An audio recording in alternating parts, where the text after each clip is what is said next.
Өдрийн мэнд төргийн үзэгчтэй. Тэгэхээр 13 цагийнхаа мэдээлэл үзэгч та бүхэнд бол хүрэхэд бол бэлэн боллоо. Сэтгүүлчид маань ямар мэдээллүүдээр ажиллаж байна? За, миний хувьд номын сайтай холбоотой тухай мэдээлэл хийж байна.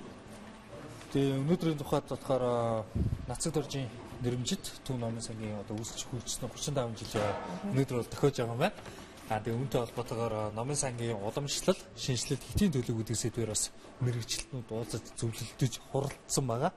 Тэгэхээр бас энд хурдлын үеэр бас нэг онцлог нэг юм гарсан 21-р зууны номын сажид юу хийх хэрэгтэй вэ? Цаашаа гэдэг сэдвээр бас илтгэл тавьсан байгаа. Тэгэхээр энэ бол миний судалгааг бол нэлийн татсан.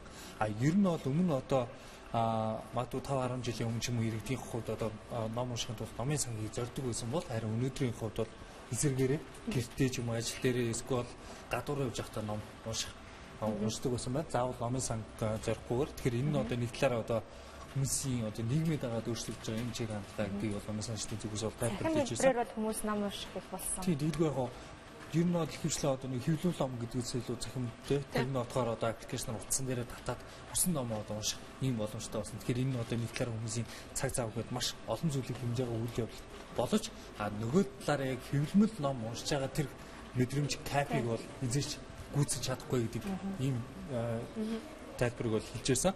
Тэгэхээр энэ бол одоо яг номын сангаар үйлчлүүлж байгаа хүмүүсийн тухайд гэх юм бол сурагчид, оюутан залуучууд байгаа. Тэр бүр хүмүүс бол одоо яг зориод за би өнөөдөр нэг хэд ном уншчих юм аа гэдэг номын сан орох тийм хүмүүсийн тоо айгүй бага гэдгийг бол хэлж ирсэн. Тэгэхээр яг очиж байгаа хүмүүс нэг юм бол оюутан, сурагчид. Эдгээр хүмүүс бос нь бол гэртээ ч юм уу те 7 хоногт сартаа нэг ганц дуртай ном уншсан эсвэл цахим байдлаар ингэж ном уншдаг гэдгийг хэлж байсан. Тэгэхээр ирээдүйд ер нь ингээд одоо энэ цаашдын номын сангийн үйл ажиллагааг нэвтрүүлэхийн тулд бид нар яах ёстой юм бэ? 21-р зууны номын санчид юу хэрэгтэй юм бэ гэдэг асуудлаар хэлсэн. Тэгэхээр эдний бол хамгийн гол зүйл онцлоод байгаа зүйл нь бол бид нар хэрэглэгчдийнхаа таашаал нийцэн тэр боломж үйлчилгээнүүдийг нэвтрүүлэх хэрэгтэй юм байна гэдэг ийм тайлбарыг хэлсэн байна.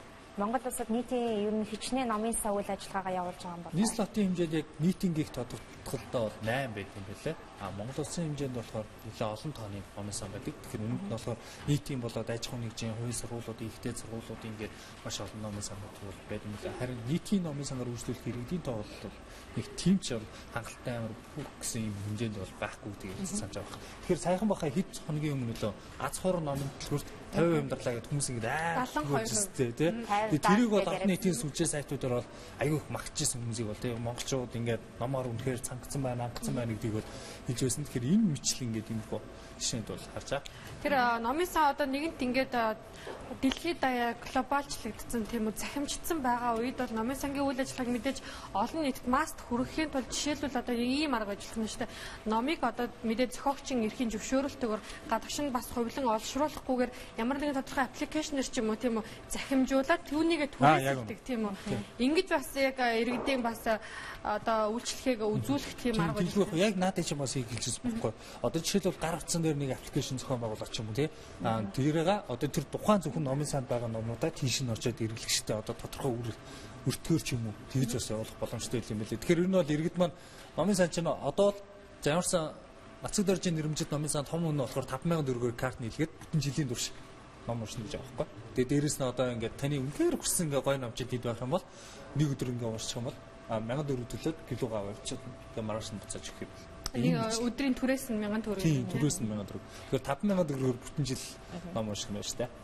Тэгэхээр би 7-8 жилийн өмнө Нацаг доржийн номын сангийн яг энэ юун дээр нь бол очиж үүсгэн байгуулагчаад баярын өдөр дээр очиж хахад хүмүүс болохоор үнгүү одоо номын сангийн картыг бол нээжсэн. Тийм урамшуулалт ч юм уу бас уншигчдаа зориулсан тийм бэлэг ер нь байгаа юм бол өнөөдөр баярын өдөр юм байна. Тийм. Өнөөдрийн тухайд бол байгаагүй.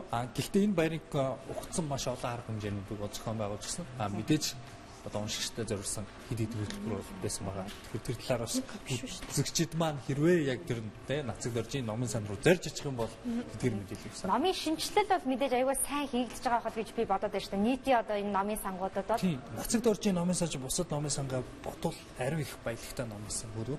Тэгээд тийм болохоор бас маш их олон номтой. Тэгээд мэдээж бас одоо номын сан гараараа хайх гэдгээс илүүтэй тэгээд шууд захимаар ингээ хайх иймэрхүү системүүдийг бас нэвтрүүлж байгаа юм. Өөрөөр хэлбэл хизээ хамгийн зүд номын сан орсон байна. За би баг 2000 3 4-онд л орсон баг хамгийн сүүлд. Тэгээ ер нь бол бид яг одоо ингээд мэдээлэл бэлтгэж байгаад бол ихэвчлэн 10 жилийн хүүхдүүд байлаа.